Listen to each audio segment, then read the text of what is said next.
Ravens fans, Goob here, fresh off a beatdown over the Bengals on Monday night.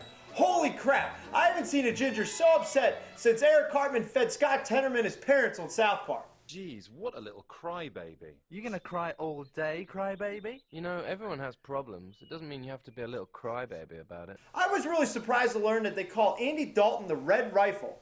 The Red Rifle? That's a BB gun you got there, son. Better luck next time, Cincinnati. Moving on, this week the Ravens travel to Philly to take on the Eagles at Lincoln Financial Field. Now the Eagles are coming off of one of their own. They beat the Browns in a nail-biter by 1 point. If you hear a sizzling sound in Philly, it's not cheesesteak grease, it's the ass sweat on Andy Reid's ever-present hot seat. Mike Vick threw 4 interceptions against the Browns. You know who else has thrown 4 interceptions against the Browns? Joe Flacco has. In his life, in 8 career games against the Browns, Flacco has thrown just as many picks to the Brownies as Vick did in 60 minutes. Advantage, Week 1 Offensive Player of the Week. Speaking of Flacco, Joe grew up in the Philly area watching many Eagles games as a kid. So you think the hometown fans are going to go easy on him?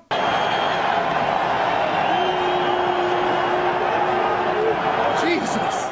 Yeah, me neither. Also returning to Philly is Ravens head coach John Harbaugh, who spent 9 seasons as a special teams coordinator with the Eagles before he left to come to Baltimore.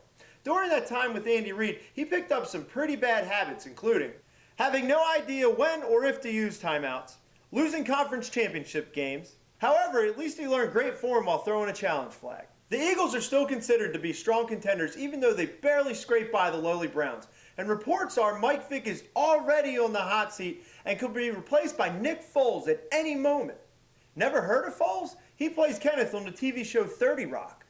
Now that I think about it, some other Eagles players look pretty familiar. Here's wide receiver Deshaun Jackson, who I saw in the Lion King movie when I was a kid.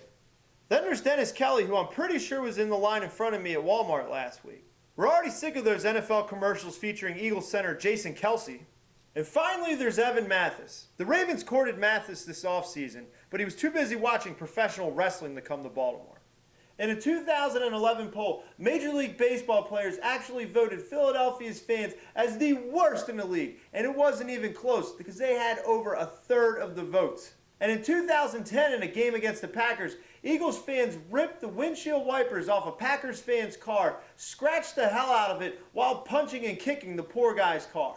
Has anything good ever really came from Philadelphia besides Joe Flacco and It's Always Sunny? It's called the city of brotherly love, but that only applies if your brother's a huge asshole. They hate Santa Claus, and they even idolize a fake boxer versus a real one like Smokin' Joe Frazier that grew up in the city. The Eagles haven't won a home opener in 3 years, and every team they lost to in the home opener actually went on to win the Super Bowl that very same season. The closest thing they've been to a championship is when FedEx carried around that stupid championship belt. Don't worry, Eagles fans. Come Sunday, the Ravens are going to give you plenty of reasons to do your all-time favorite cheer. And boos start to rain down out of the upper deck.